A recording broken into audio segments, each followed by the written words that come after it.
The spline strip is a 3D object or 2D object. It can be both, that allows you to make different shapes. So you can see that we have a scene open and we created a shape here out of our spline strip. So if we come in here and move this point around here, you can see what we can do with this spline strip. So there's a lot of different options for design and settings for the spline strip. So let's explore how we made this. So first we drag a spline strip into our scene, and you click on the spline strip icon to go into the properties editor here. If you watched the spline path video, then you are familiar with the path node index that we used to build the spline path. It's going to be similar for this spline strip. So we have this path node index here, and we need to increase this for every point, or set a point for every node. So our first node is 0, and we need to set a coordinate for that on the X, Y, and Z coordinate. So we're just going to leave the X, Y, and the Z at 0 and click Add Node. Now we're going to go up to the path node index again, increase it to 1, and we're going to increase our X up to 50, and let's increase our Y maybe to 25, and our Z will just keep the same again, and we'll click Add Node. Let's go up and add another one. We'll go to path node index, we'll put X at 100, we'll put Y at 50, and Z maybe at -25.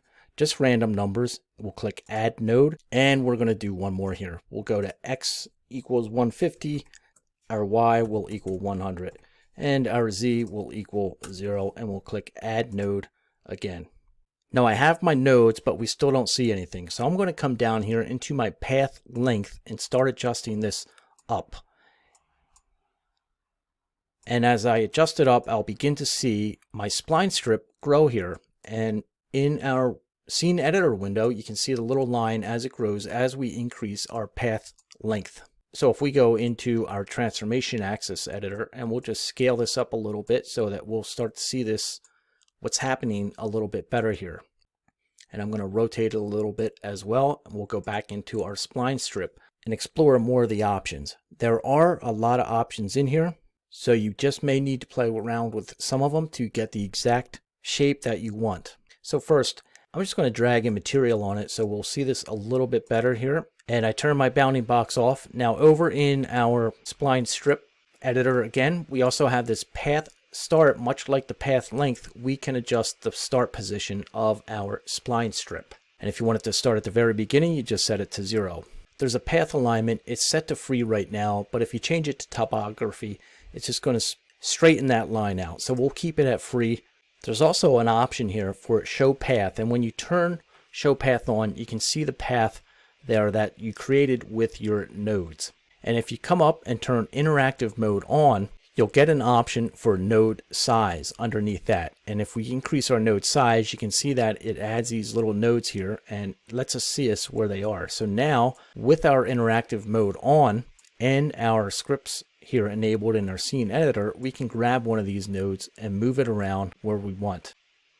Within our editor, we also have a shape option, and it's set to line by default, but we can change it to circle and or rectangle as well. And you can see how that affects the shape of that spline strip as we change it to rectangle here. Now along with our shape, we also have a shape type. It's set to static by default. We can change that to organic, and once we change it to organic, you can see how it now changes this more into an organic spline strip as it moves here. So we'll change it back to static. We also have a shape width, so we can increase the width of this spline strip as well as the height here. There's a tessellation, so we can increase the tessellation of it. There's a shape rotation as well, so we can rotate this shape. Below that, there is the shape orientation. Right now it's set to free, but again, you can change it to the XZ, the YZ, and the YX. Also an option to flip your normals there, and you can see when you flip the normals how it affects that shape. The backface culling, off by default. When you turn that on, it will affect the backside rendering of the caps and the ends of your spline strip. So with the backface culling off, we're going to turn our termination here to beginning or end or both. So you have an option for your termination, and then below that you have your option arrow. By default it's set to none. You can set it to beginning, you can set it to end, or we can set it to both. With our arrow option enabled, we also then have the option for the object width or the arrow width, and the object height and the object length as well. So once you have your shape made or basically laid out, you can come in and start adjusting your nodes and moving them where you need to get the shape that you want, using all of the settings within the Spline Strip properties.